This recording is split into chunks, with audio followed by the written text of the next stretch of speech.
Hello, everyone. Welcome back to the podcast. I am your host, Dan Wyatt. And I am your other superior, better-looking, and better-sounding host, Ryan Gillespie. We're far from qualified, and this is Into the Conjurverse.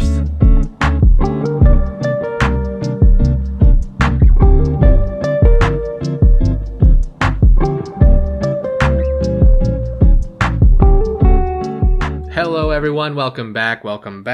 Episode 8. It's going to be our last episode for a while. Yeah. I'm not going to say it's going to be our last because there's going to be more movies coming out in this franchise, but for quite some time, this is going to be it. Yeah. It's been a wild ride. Yeah, the tentative finale. Right. Into the Conjurverse. Yeah. Wow. 8 weeks of whatever this is has been 8 weeks of mostly good times. I mean, all good times, not always good movies. Very good point, yeah.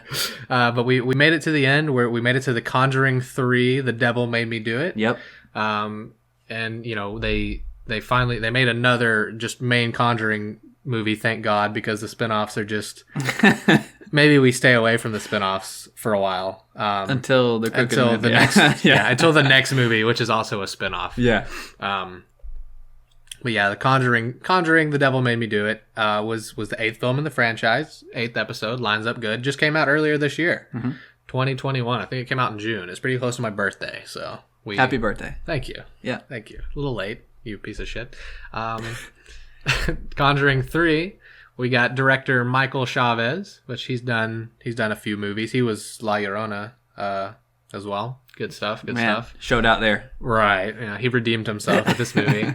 We got writers David Leslie Johnson McGoldrick. David Lindhagen, I think. But Mr. McGoldrick has written some really good stuff. Orphan, Wrath of the Titans, Aquaman, some The Walking Dead episodes, and also The Conjuring 2. We did mention him on The Conjuring 2, but it was a different name. He had a different name. Oh. He went by a different name, at that time. So okay. But Orphan's really good. I'm excited for the new one that she's making. Yeah. Yeah. And then of course James Wan and Chad Hayes, per usual, just the lads. And then produced by James Wan and Peter Safran, also the lads. So we got the whole crew. Yeah. We got the whole crew back together. The core group. Yeah. And Michael Chavez, who he did La Llorona. So I don't know why. I don't know why like that movie came out and he did it and he was like, "Hey, that was beautiful. We're gonna bring him on for the main franchise." I don't know who made that decision, but it went fine. It was better than La Llorona. Yeah, no, undoubtedly. Yeah, no, absolutely. We've got our main stars back, of course, Vera Farmiga and Patrick Wilson as Ed and Lorraine Warren. We got some new faces here. We got Rory O'Connor as Arnie Johnson. No idea who this guy is. He did, I thought he was good in this movie, but I don't know. He's been in his most known is Handsome Devil and Teen Spirit, which I've never heard of. But we got Julian Hilliard as David Glatzel. He's pretty young kid, but he's been in a bunch of stuff. Haunting of Hill House, Penny Dreadful, City of Angels. He was also in WandaVision as one of Wanda's kids. I didn't even recognize him. Right. Looks completely different. Yeah. They make him look really young in this movie. Okay. With those glasses. Yeah. And his teeth are so... The teeth, the clothes, because it's in the 80s. So he just looks so much different than he did in WandaVision. He looked like a 2020 kid in that. Him and his bro, right? Yeah. Him and his bro, yeah. We got John Noble as Kastner. This dude's been around for a long time, been acting since the 70s. He did a lot of stuff, like real acting. He was in Lord of the Rings, but now as he's gotten older, I guess he's just done a ton of voice acting.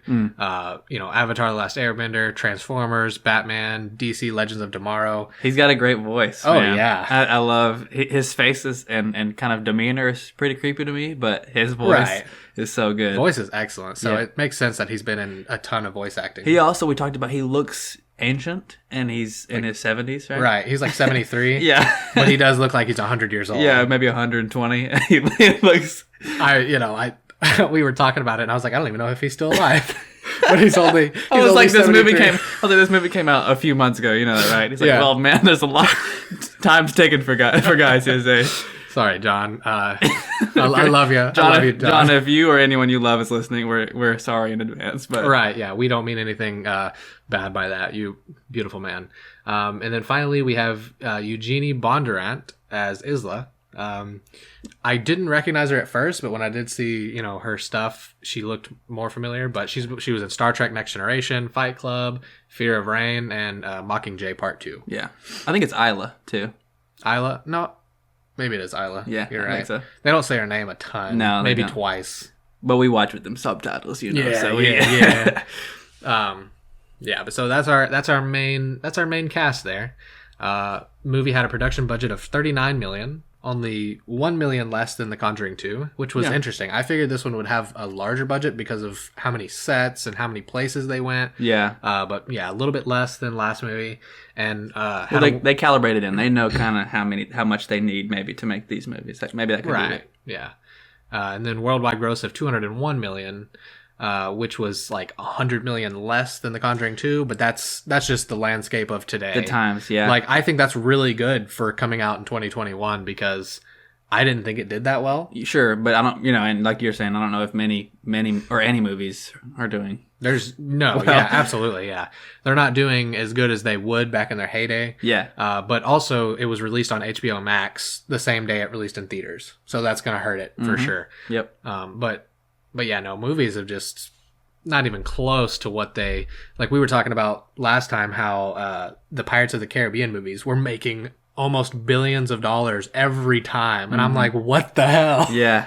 Like, that's insane. It's just the late 2000s movies were just booming so hard. Yep. And now... they've fallen off, as a whole in general, but... Now the COVID and everything. Everything going to streaming. Unfortunately, it's taken a nosedive. Yeah, streaming on demand films is gonna be the way to go. Yeah, there's no point in even going to the theaters anymore. I still go, of course. Oh yeah, for free. Of course, if you haven't seen this movie, we're gonna be talking about a lot of spoilers, but you can't stream it anywhere, and it's not in theaters anymore. Obviously, it came out in June. So it'll be on HBO Max on November 20th. Okay, in a few weeks. In a few weeks, right. So, if you haven't seen it, spoiler alert. If you have seen it, great. Good for you.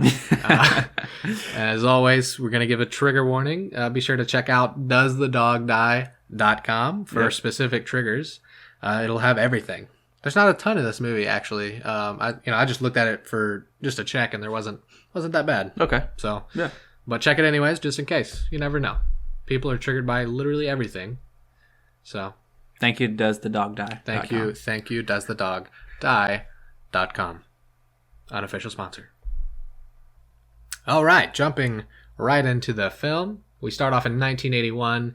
We got Ed and Lorraine. They're documenting an exorcism of 8-year-old David Glatzel. His family is in attendance. We got a sister, Debbie, Debbie's boyfriend, Arnie Johnson, and Father Gordon. They are in Brookfield, Connecticut. Yeah, I remember when we started this movie, I was like, oh, because we watched it in theaters, right? Mm-hmm. I was like, this movie starts off action-packed. Right. So I was looking forward to... You're thrown in the middle of a damn exorcism at the start of the movie. I like the start. But the exorcism, it's going crazy. In the middle of it, Arnie invites the demon into his body instead of David's. He's screaming at him. David is just full on possessed. Demon shit going on. Ed is warning him, to not stop. Yeah, he's like, don't provoke it. Don't. He's like, shut the hell up. Yeah, shut the. So everybody is kind of knocked away, preoccupied, and the only person that sees the demon leave David and into Arnie is Ed. Yeah. And it's as Ed is suffering a heart attack. Yeah. And so David, possessed, jumps on Ed and says, "I'll stop your heart, old man." Right. And sort of causes him to have a heart attack. And then, Arnie pulls him off and he's like, "Come into me, demon." Yeah. So he was the only one that saw the possession transfer from, you little David to Arnie. But he has a heart attack and he's taken to the hospital and he's pretty much comatose. Like he's, everyone's worried. We've got some scenes of Lorraine sitting with him at the hospital. But he's in the hospital for a while. It's some Father Perez and Annabelle type deal where he's just knocked out for a part of the So it's an entire month that Ed is in a comatose state, and he finally does wake up, and he tells Lorraine, he's like, hey, that demon, we did not exorcise it. She's like, no, it's fine. We exorcised it. The demon's gone. He's like, no, it didn't work. It left David. It's in Arnie. Yeah, you got to do something. I think he says like, it's in the kid, and she's like, look, David's fine, and stuff. And it just reminds me of like Cinema Sins when he's like, you know, he'll say like something like Ed uses the pronoun game to make, you know. Yeah. That's really funny. But yeah, so Lorraine says, oh shit, immediately calls the police. Got to go. Calls the police, calls where Arnie and Debbie live. And she calls the police and tells them, you know, that there's going to be a tragedy there. Mm-hmm. She's like, you have to send someone there. She's like, this is going to be hard to believe, but something bad is going to happen. Please go there. Meanwhile, Arnie and Debbie they live in an apartment that's located above a dog kennel, like a doggy daycare type thing, where Debbie works. Mm-hmm. Arnie works as like he's a tree cutter guy. Can't think of the correct word for that. Is it tree surgeon?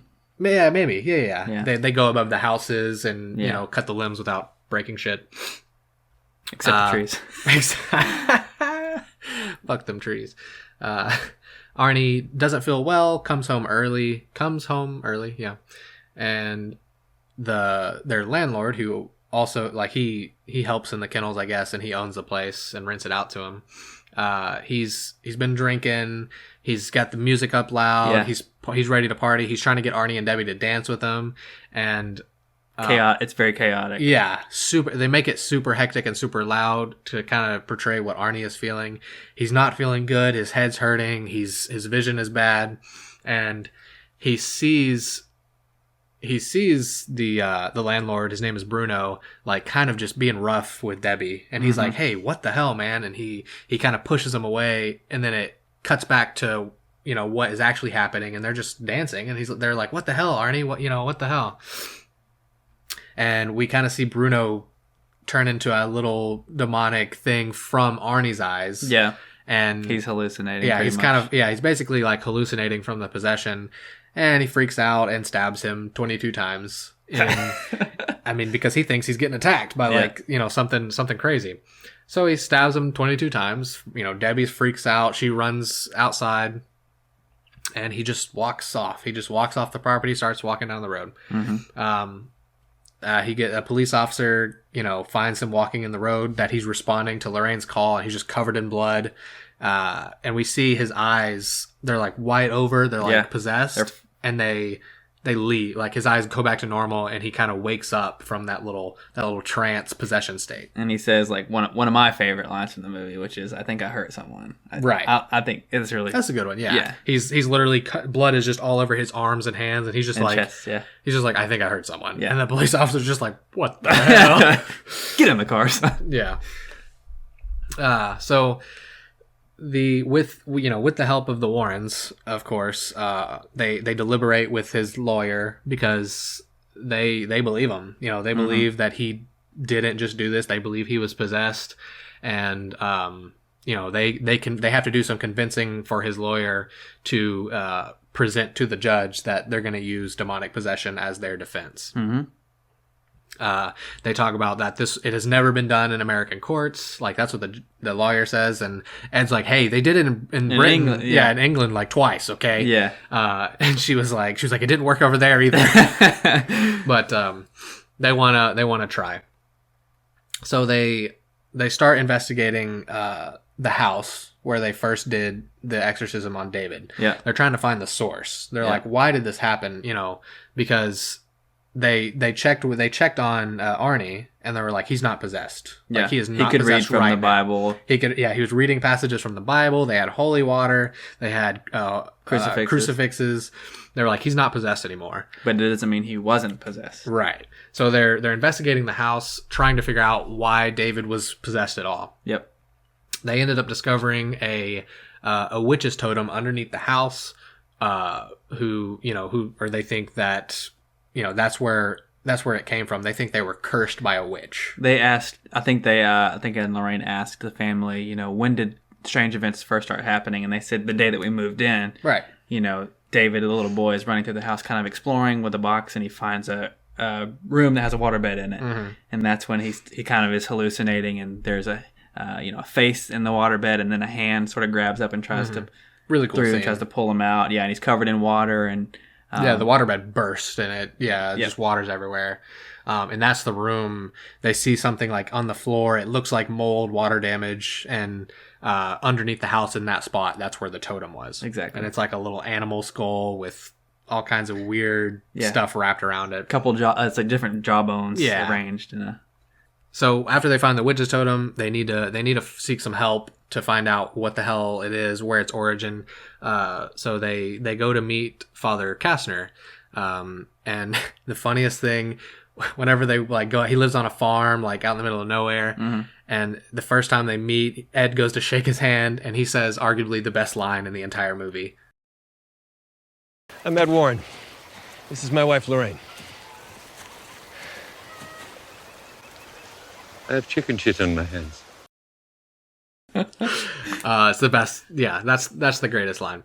But he's actually not a father anymore. He's just Kastner. He was kind of cast out because he got pun intended, or he got so wrapped up in his research of occultists, specifically the Disciples of the Ram, which is the same cult that Annabelle Higgins was in.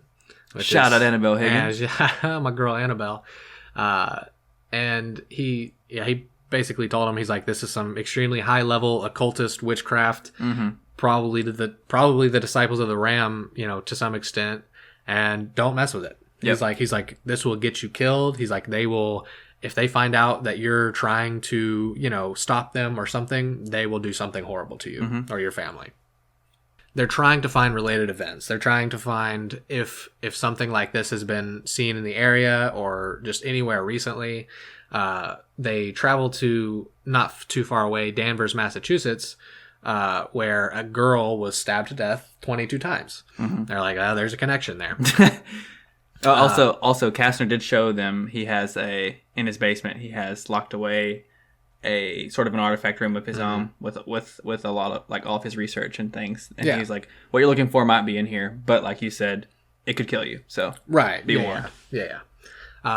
So after they went to Danvers to find out if the cases were related.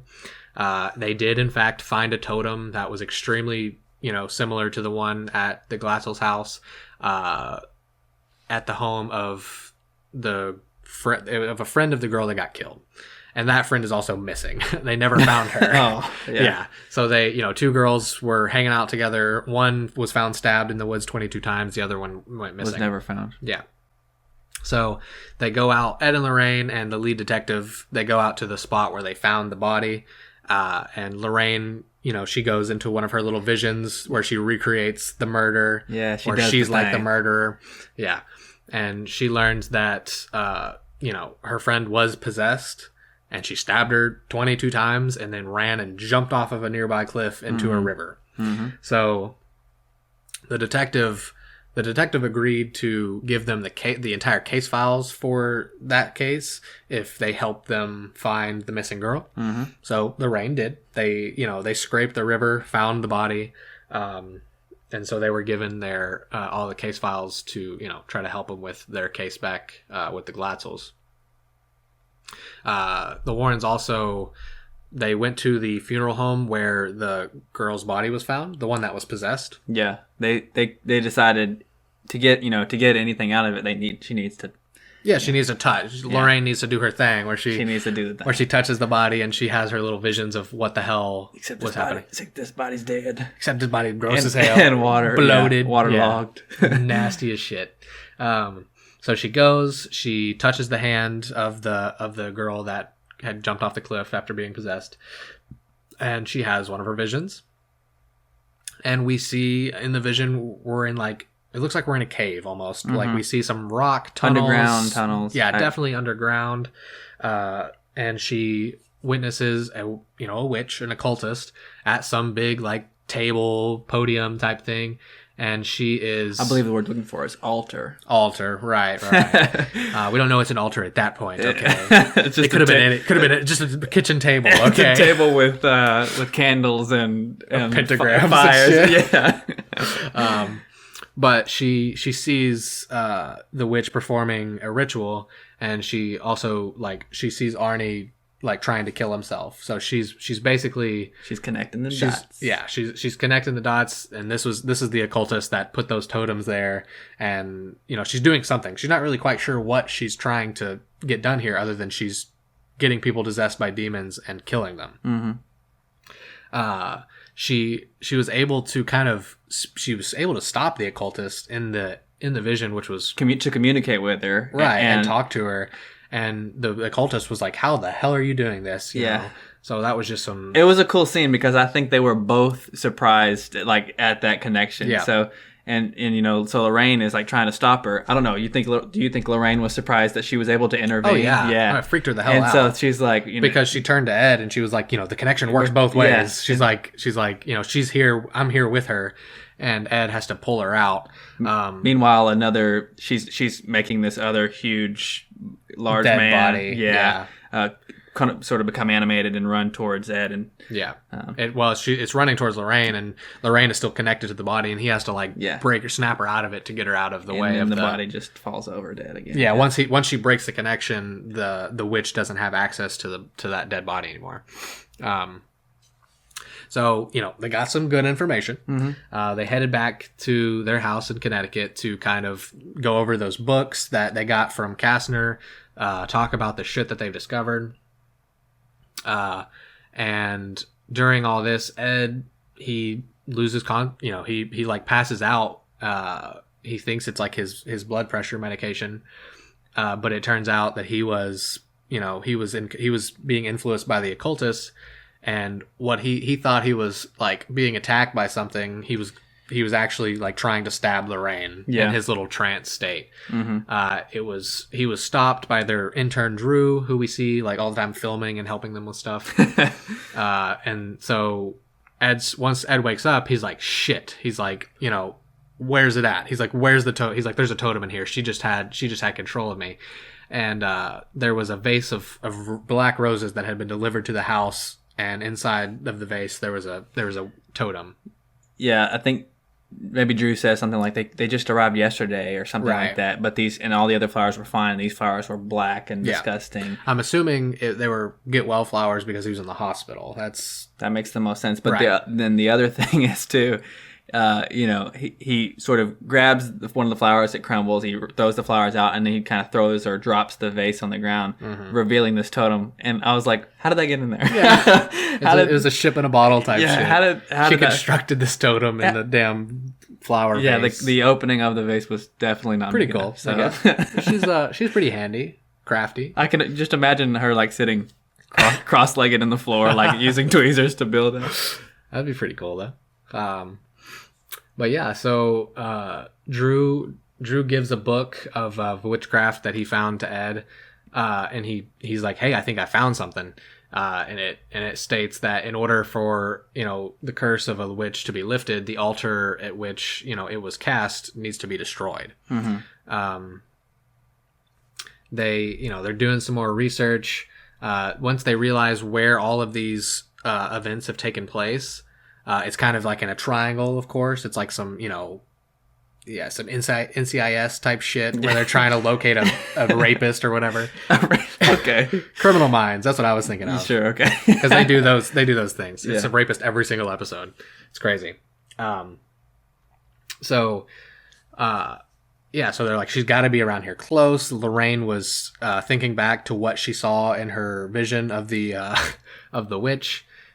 Stuff like it was damp, must have been near water. I think I heard a train, such and such. And then I think at some point in this research as well, they identified that, in researching the curse, she needs to kill a lover, a kid, and a man of God, right? That, and the theme of what they've seen occur is that the curse is that the kid, the lover, the man of God, they have to take a life and then kill themselves, take their own life to complete the ritual. Not really sure what the ritual's for, like what the witch is gaining out of this. We have no idea, but she's just trying to kill basically 6 people. Yep. So, yeah, fun stuff. Lorraine, she's tasked with going to Kastner for help. Trying to give him the information they've gathered to see if he can help them anymore. When she's there, however, she has a lovely conversation with Kastner, and the whole mood once she returns is grim. Like he seems a little off. She's having some bad feelings like she does. She just feels like the energy is bad. Something is not right at his farm. And Kastner reveals that he actually had a daughter long time ago, which is, a violation of the Catholic Church to have one while he's, a father. A father. I just wanted to mention too the way that scene started. Right, I think she comes into the house and she's like looking for him, and the door to the underground area, the basement area, the artifact room is open, and she goes down there and it's kind of pitch black, and she's kind of walking through, and then the little lamp comes on, and he's just sitting at his desk. Yeah. And, the first time we watched this, we're thinking, at least I was like, because we didn't know how he was connected to this, and he's very creepy in general. And I was like, well, this, like, she's about to, something bad. You just knew something was not right. Something bad was going to happen. But luckily, he just had a daughter. That's all it was. Yeah, no, he's actually a pretty nice guy. He just, so that was the real reason that he was cast out of, the church. Mm-hmm. And he tells Lorraine that he continued on his research with the occultist, and that because he was so heavily into it and he had so much stuff from it, his daughter became fascinated with it. Unfortunately, obsessed she grew by it. Yeah, unfortunately, the young fascination turned into an old obsession. Yeah, and she became an occultist herself. Yep. And it just happens to be the occultist that is trying to kill everyone. The same damn girl. And Lorraine is pissed. She's like, you knew? She's like, you knew your daughter was probably the occultist that's doing all those things right by your house? Yep. And he's apologetic. Like, it's just one of those situations where the parent knows their kid is doing something bad, but can't not defend them, right? Mm-hmm, mm-hmm. But he wants to help. He's like, I'm sorry. She's probably got all her witchcraft shit in these tunnels under our land. Right here. Yeah. He moves a little like bookcase, and he has a tunnel in his basement that he's like, because they hear something. They hear someone upstairs, and he's like, that's fucking her. Yeah. He's like, go in here. Her shit's in there. Go. Yeah. And, so we have a little family reunion. The occultist, her name is, how did we say to pronounce it? Isla? Isla, right. So little Miss Isla comes down the stairs, and Lorraine is in the tunnels. And he's just, like I said, it's a little family reunion. Yeah. And it turns dark really quick. With some teleportation and right, super speed, maybe. We couldn't decide if she was either teleporting or she just had speed like Flash, because one second she was across the room, the next second she was behind him, and she slit his throat. Yeah. So was it a very happy family reunion? He was saying something like, I failed as a priest. Hopefully I don't fail as a father. And then he just seemed like a nice guy, just put between a rock and a hard place. I love the man. Rest in peace.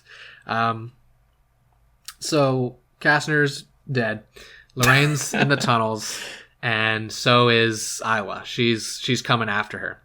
And Ed and I guess Drew have just determined it's Kastner's place. That's where we need to go. Yeah. Once they were looking at the locations more, and Ed was sitting back thinking, he's like, the water, he's like the train, and his farm was right in the middle of that little triangle that they had made. He's like, oh shit. Mm-hmm. So they're driving, they're on the way when Kastner is killed and all that. And Lorraine is being, she did locate the altar, but Isla is on the hunt. Ed does show up. He is able to bust through like a little trapdoor part into the tunnels, like that's out in the middle of a field. So Ed does make it down into the tunnels where Lorraine is being chased. And of course, once he gets down there, Isla comes up to him and blows some like pixie dust into his eyes. She used sandstorm? It's like, how would you? Like, yeah, pulled some damn, glitter out of her pocket and blew it in his face. But, kind of taking control of him and... Blinded again for the second movie in a row. Ed just can't catch a break. His eyes must be just fucked. But not only is he blind this time, he's possessed. Possessed. Yeah, he's being controlled by the occultist, similar to how he was back at the house, and he's trying to kill Lorraine with a sledgehammer that was down in the tunnels. Really reminded me of My Bloody Valentine. Have you seen that movie? I've never seen that. It's pretty good. Mm-hmm. It's funny. It's got Dean from Supernatural. I can't remember his Jensen Ackles. That's his name. But don't know who that is either. No, he's a pretty good looking dude. Anyways, but that's what it reminded me of. He's chasing her with the sledgehammer, and before, he chases her for a while. We have this whole little chase scene, and they wind up at the altar. She's fallen down. She's tired. He's about to just slam her in the head, and she gets through to him. She's talking about when they met, how strong their love was. There was a little flashback. Yada, yada, at a gazebo. I don't really think the power of love can overtake witchcraft, I'm going to be honest. It did, though. But it did. Yep. And Ed regained consciousness, and like I said, they were right there at the altar. So he was basically mid-swing. Instead of bashing Lorraine's skull in, he broke the altar. Ba-boom. Just broke that bitch right in half. Mm-hmm. It all fell apart. It was made of concrete. I don't know if we ever mentioned that. It's like... It was a huge bitch. Yeah. It looked like marble almost. It was like stone. Yeah. But he one just nice little slam, and it was broken. Bonk. And then, the occultist ran up to the altar, pissed as hell. And Ed has a nice little spiel about, you promised that demon a soul and you didn't deliver. Your curse was broken, and that demon just tore that bitch up. She gets her arm and legs get turned around. Her back gets just broken immediately. Like her neck is turned all the way around. And then the demon walks up to it and just snaps her neck. That was a hell of a way to die. It was cool as shit for sure. Yeah, so, they broke the curse. The demon was never really an adversary. It was always the occultist. The demon was just summoned against its will, and it needed a soul, and it took hers. So she got just demolished. It was insane. Ed takes a little artifact like he does, I don't think we saw him, but he took the chalice that she was putting stuff into during the ritual, just a large cup, and that was what he took back to the artifact room. Mm-hmm. We get a nice little conclusion to the movie. We didn't really see any of the court proceedings of the movie. None of that was shown, other than just the very start and the very end. Yeah. Arnie did not, he didn't get off. He was convicted of manslaughter, but only served 5 years in prison, and he got to marry Debbie while in prison. And yeah. Yeah, it was a nice ending, and when we watched it, after we watched it in theaters, we were like, we have to look into the real story, because we were thinking there is no way that a man murders another man, stabbing him 22 times in the chest, and then does 5 years and then just lives a happy life afterwards. Yeah, sure enough. But sure enough, then Arnie Johnson goes. but real quick, out of 10, what do you rate the movie? Gosh, we need to check our ratings for the other ones, but nope, you can't. Just on the spot. I would say 7.9. Could be higher, but it's okay. Yeah, no, we kind of discussed sort of thinking about our tier list. I don't think that this is the best movie out of the, all of them. Right. But I think that, the 3 Conjuring movies are pretty close to the top, but I really like Annabelle Creation, so that's sort of... So anyway, this one falls maybe 3rd or 4th behind the other Conjurings and maybe Annabelle Creation. For sure. I think this movie took a little bit different of direction than just the first 2 Conjurings, and Annabelle Creation. They did more in a movie sense. Mm-hmm. We went more places. There was more subplots. There was a little more going on. Yeah, there was a whole unnecessary subplot about Ed not taking his medicine and Lorraine Lorraine having it for him after the heart attack. He had to be on heart and blood pressure medication, whatever. So yeah, just there was more comedic relief moments. So they made it not just like a scary house spooky movie. They made more of a well-rounded movie. But not the best horror movie. Exactly. Like Annabelle Creation, which you're in one spot, you have this spooky demon, you have all these scares. Or like Conjuring 2. Like, yeah. So they got a little bit less of the scary movie stuff for more normal movie stuff. So it was kind of a lateral move. Like, it didn't make it better. It didn't really make it worse. But pretty good movie. I would give it over an 8, maybe an 8.4. I mean, I thought it was good. Yeah. We'll make that tier list this week and release that. That way we can have our definitive. You can have the definitive Conjurverse, tier list. Yeah. No contest. No, Yeah. Can't deny it. This is what it is. But yeah, we'll for sure get that out because we need to discuss some of our earlier ratings. Some of those were bad. We're just gonna forget those. Yeah. But so diving into some of the real stuff, the real Arnie Johnson. They got a lot right, this movie. All right. Just going to go ahead and throw in that the occultist was fake. There was no witch. There was never anybody putting a curse on anybody. That entire thing out the window. Yeah. Didn't happen. Yeah. Sick idea for a movie. Thought that was cool as shit, but does not hold up, in real life. But yeah, 1981 murder trial, 19-year-old Arnie Johnson, he straight up stabbed his landlord to death while he, claiming he was under the influence of demon possession. And a big part of, of this time, of the 80s, we had that, we had the satanic panic where everyone thought everyone was in a cult, everyone was working for Satan. God, I remember those days. I was wild. I was wild. Films like Rosemary's Baby, The Exorcist. You haven't seen those movies? No, I said I've seen those. Okay. I thought you said I haven't. I was like, wait a minute. Just conspiracy theories were running wild at the time. So it makes sense at this time to have something happen like this. But yeah, we'll go back to 1979, in, Brookfield, Connecticut, just like the movie. By the way, which this town did not have a single murder in its 193-year history prior to this murder. Just want to throw that out there. But yeah, we have the family, the Glatzels. They just moved into town. They moved into this old house on the edge of town, and they, planned on restoring it for, to have some tenants because it's a huge house, which we did, we saw a pretty big house in the movie.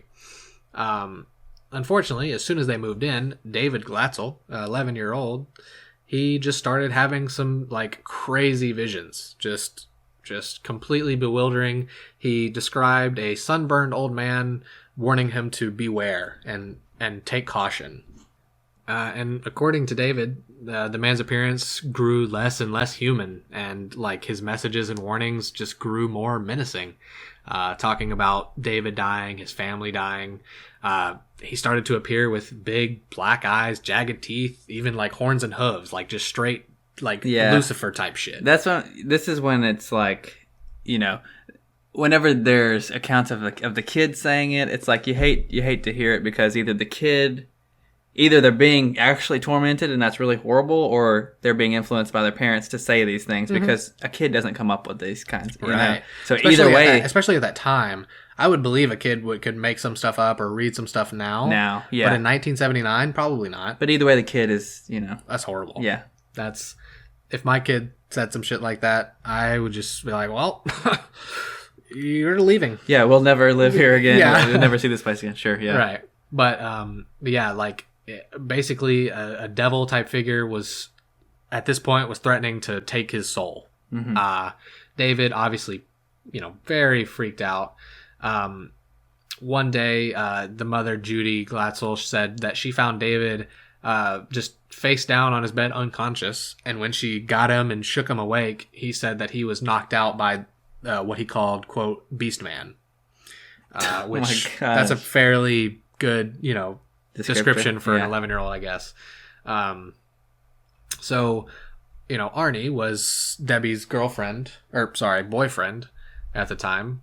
And, he was trying the best he could to help, to talk to David, to try to see if he was just having some issues, maybe some mental issues or something. Yeah. But, he very quickly was like, this is really bad. Like, he's dealing with something more than just an active imagination or something going on at school. Judy said that he would kick, bite, spit, swear, like, use a bunch of swear words when that was not something that they did, in the family. She also told that David started randomly reciting passages from the Bible and also a poem book called Paradise Lost, which was written in 1667 by John Milton. That's kind of cool. I've never heard of that. I haven't either. That's really that's cool. Insane. Yeah. How would they? Who knows if we would need to pull that thread a little bit more to see where he got that, right? Because where he learned that at. Was that book in their house? Was that at school? Yeah. Why? The Bible, that makes a little sense, I guess. David's body was, this was, like I said, this started immediately, once they moved into that house, but pretty shortly after, he was becoming, covered in scratches, bruises. He says he doesn't know where they came from. No one in the family knew.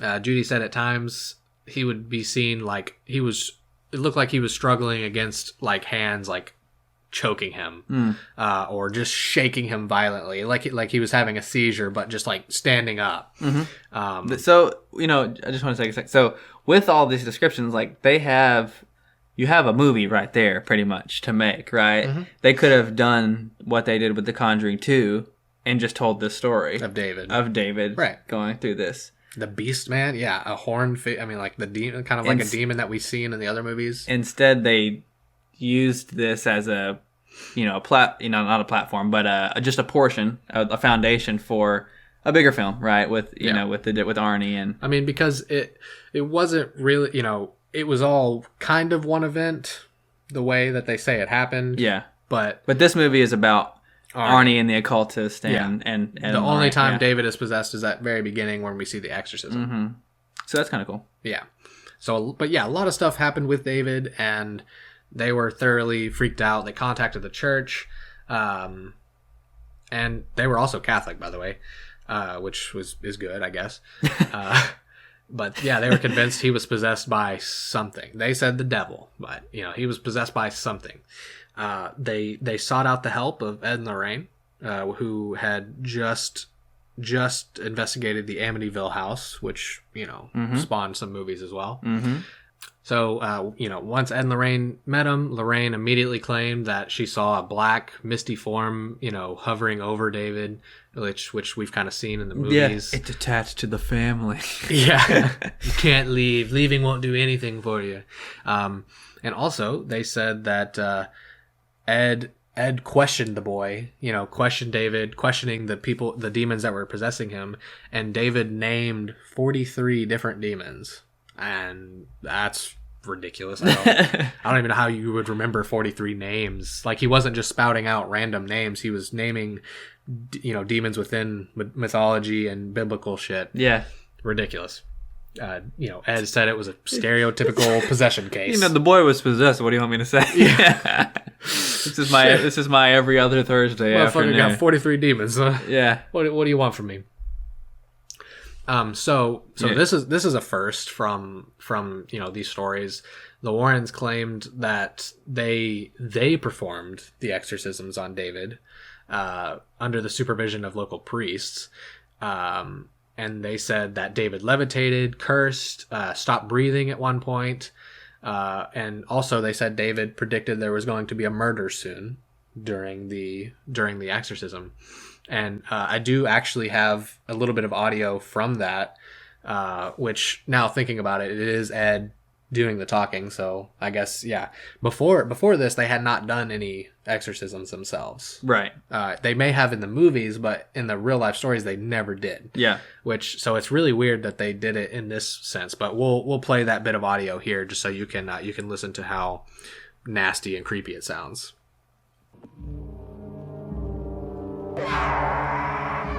David, I'm In the name of report on Jesus, you. Jesus repels you.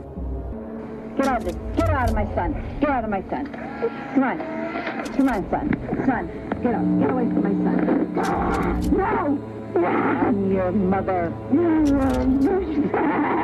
David, David, wake up. Get up. So during one of the exorcisms, Arnie just was begging David, begging the demons, whatever was possessing him, to take him instead. Just like in the movie, he said, get out of the boy, just take me. This is not, you can't do this. Ed said that, he told him, he's like, stop taunting it. That's not good. You're gonna doom yourself, if you do that. And just days after the exorcism, Debbie said that Arnie was going into trances. He was hallucinating. He was growling, and then would have no recollection of the event.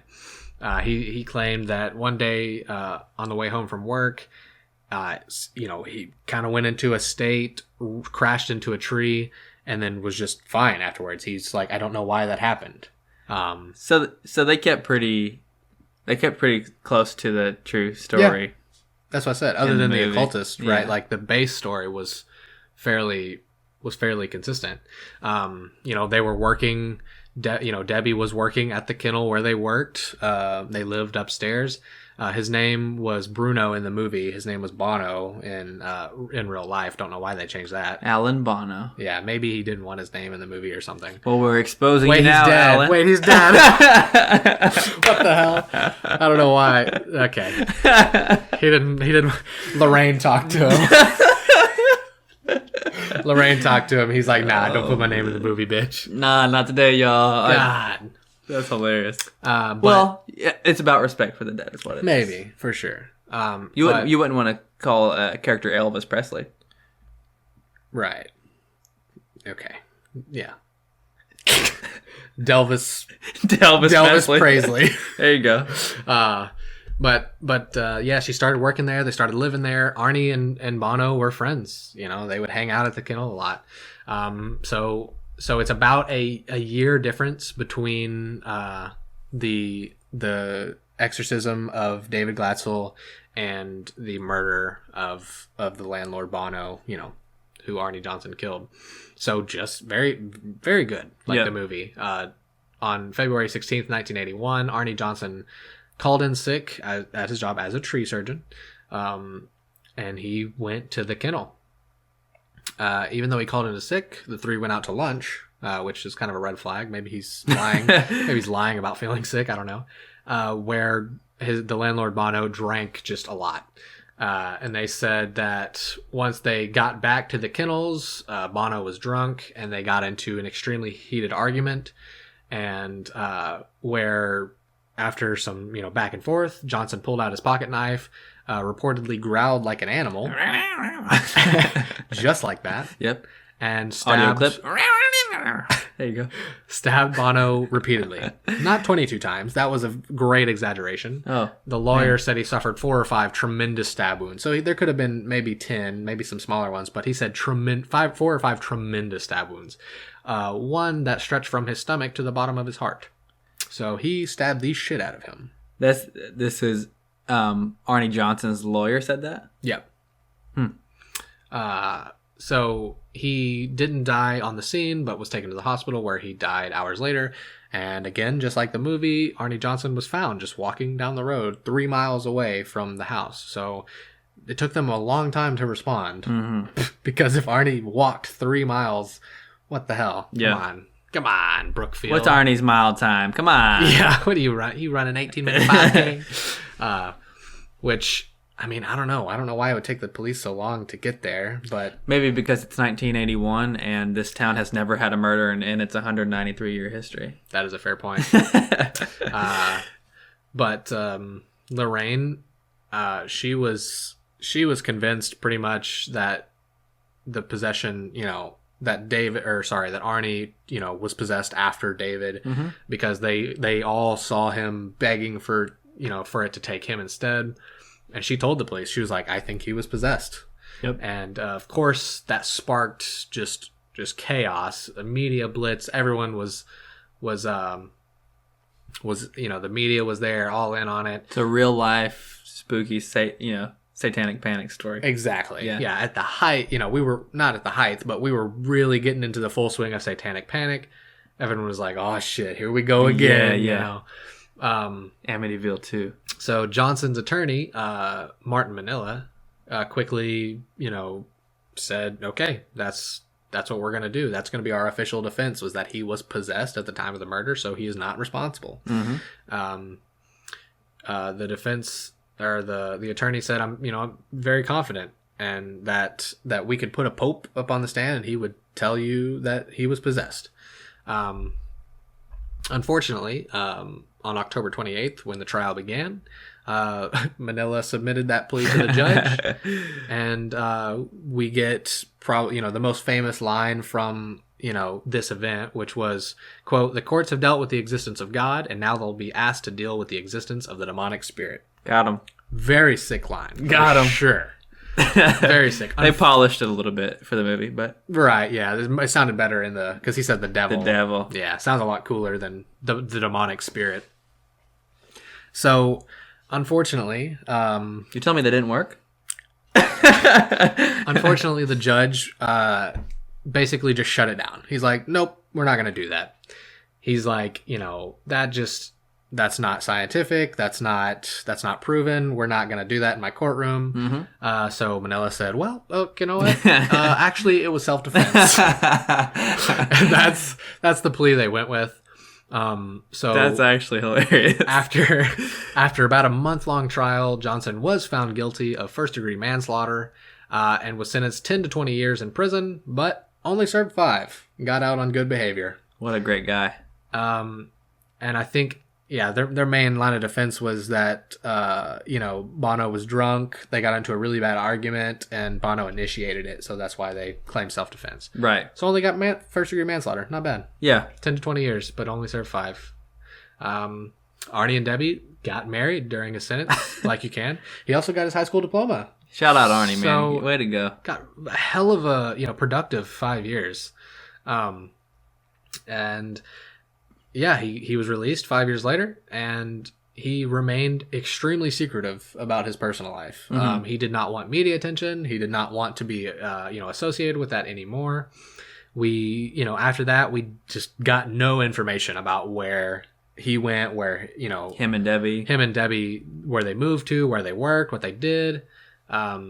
Lorraine did say that he was looking for work as a landscaper after he got released, and that he and Debbie actually had a couple children. Mm-hmm. And you can't find any information on them online. There's nothing. There's literally we just tried to get him on the pod, man. tried real hard. I was like, "Arnie, hit me up." There's only just personal accounts from people that were associated with him, like Lorraine. Yeah. But they did, however, reportedly help with the movie.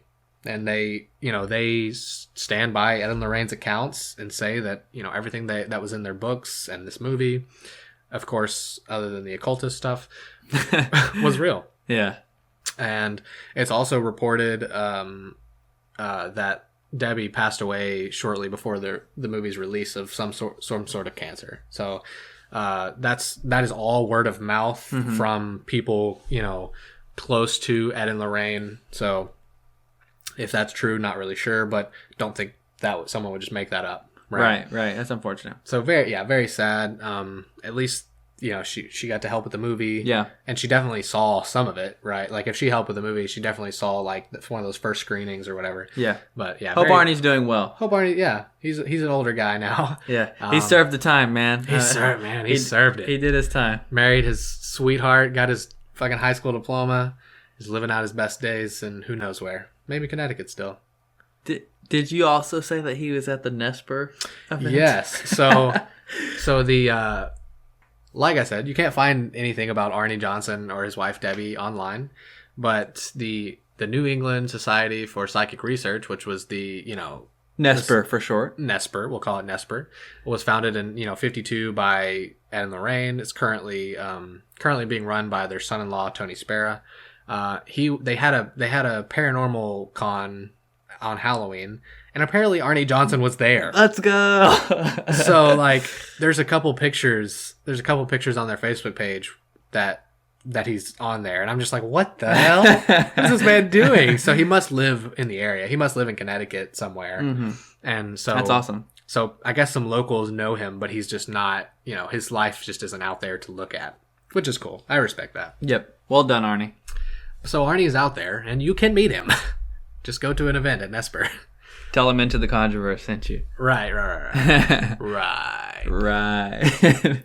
But yeah, so a lot of shit went down over in Brookfield. That's just insane. That was the first murder in 193 years. And then for it to be not just a murder. Yeah.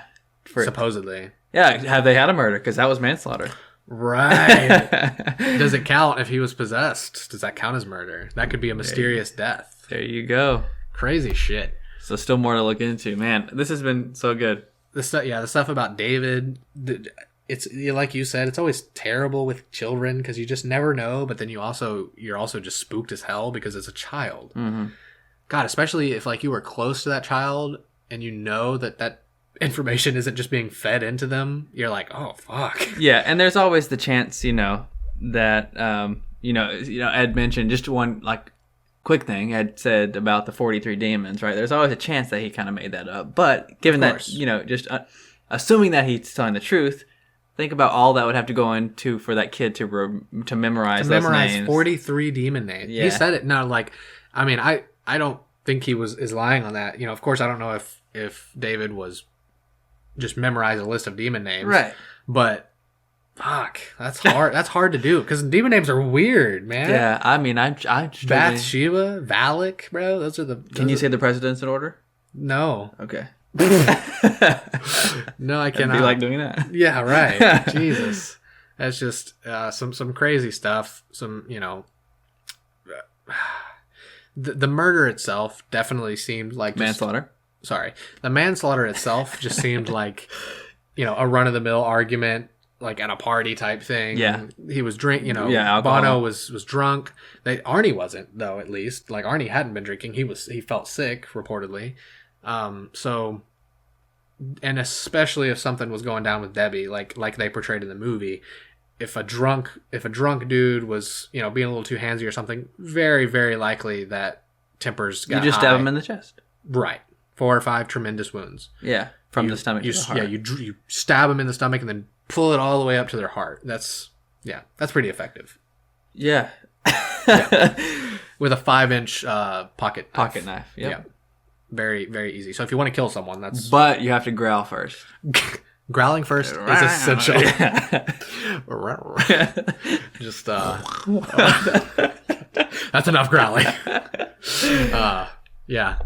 So that was it. That was the true story of the devil in Connecticut. It's a book. That is based completely on the case files of Ed and Lorraine. If you would like to read it, The Devil in Connecticut. Crazy trial. I just can't get over that there wasn't a murder for 193 years. And then the judge was just like, "What the fuck?" Yeah. He's like, "Are you serious?" Yeah. I'm the first guy. I was like, I'm going to be honest with you. I don't really know what I'm doing. This is the first time.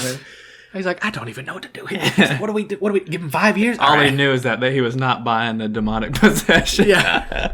He threw that shit out real quick, which is very, I mean, okay, this was like, this was the 80s, but like now if someone tried to pull that, it would be just like national news because they're like being not Christian, being like not religious or is so much more the norm now that if someone were to try to throw that in the face of someone or take it to a higher court and say that we acknowledge God by swearing on the Bible every time, why couldn't I use that defense? I think that would be fucking insane. I think that would blow up. You want to do it? I might. I mean, we're gonna have to delete this podcast. Oh yeah. Because this is very incriminating. Actually, just cut that last part. We'll just cut all that. Yeah. Okay, no problem. But like, I think that would just be fucking huge now. Like that would be insane. It would trend on Twitter for sure. Absolutely, number one, at least in the U.S. But yeah, crazy story. Great way to end it. That was Yeah. It was a At least nice... we got to end it on a good movie. Yeah, absolutely. Yeah. Two good movies, I think. But this is just the temporary ending, of course. We'll be back with this podcast whenever more Conjurverse movies come out. Mm-hmm. But for now, that's going to be at least a year, at least a year or two before anything new comes out. So we just want to thank you. Absolutely. Thank all of you for ridiculous amount of listens, ridiculous amount of people that have kept up with this podcast. If you made it this far into the last episode, and how, why we said it today. Why are you even listening? Why are you listening? Thank you. Yeah, thank you so much. It's really makes no sense. It's been a really fun passion project of ours to just to make something and to invest our time and effort into something, and then people actually listening. Yeah, it's been really cool. We're looking forward to our next one. Yeah, I mean, we were gonna do it anyways, but then people actually listen. We're like, holy shit! We're like, hold on, wait a minute, wait a second. Yeah, it's been super awesome. 8 episodes, glorious episodes. We will be taking a break between now and the next content that we put out. Yeah, we have plans to make the next one even better. Oh yeah, we're gonna make improvements. We're gonna change some stuff. We're gonna be doing probably more of a variety, continuous podcast.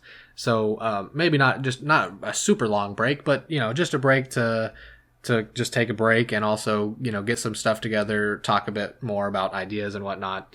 But we will be back, absolutely. Yeah, far from qualified. Far from qualified is not dead. We will. What is dead may never die, if you know what I'm saying. There you go. Yeah. That was good. Super sick. So thank you so much, guys. You can check us out on Twitter, FFQ Podcast. Follow us on Facebook, Far From Qualified, to keep up with when we're gonna be doing some new stuff. Mm-hmm. Also subscribe to YouTube, because we're gonna be posting all of our stuff on there as well. Yeah, and bloopers. If you subscribe to YouTube or follow on Spotify or any of that stuff, follow on Twitter, you'll get notified whenever we post our tier list. True. And also whenever we put our new content out. And you might want to go ahead and subscribe on YouTube, because there might be some video, some supporting that next podcast. I don't know. Yeah. So just stay tuned and make sure you're following us so you can get the learn about when we put more stuff out. Right. If you want to. If you don't want to, cool. If you listen to 8 episodes and you're like, wow, that was pretty bad. Yeah. That's cool understandable. Too. Understandable. There's better podcasts out there. But thank you so much, guys. We will see you when we see you. Absolutely. And, y'all take care until then. See you guys.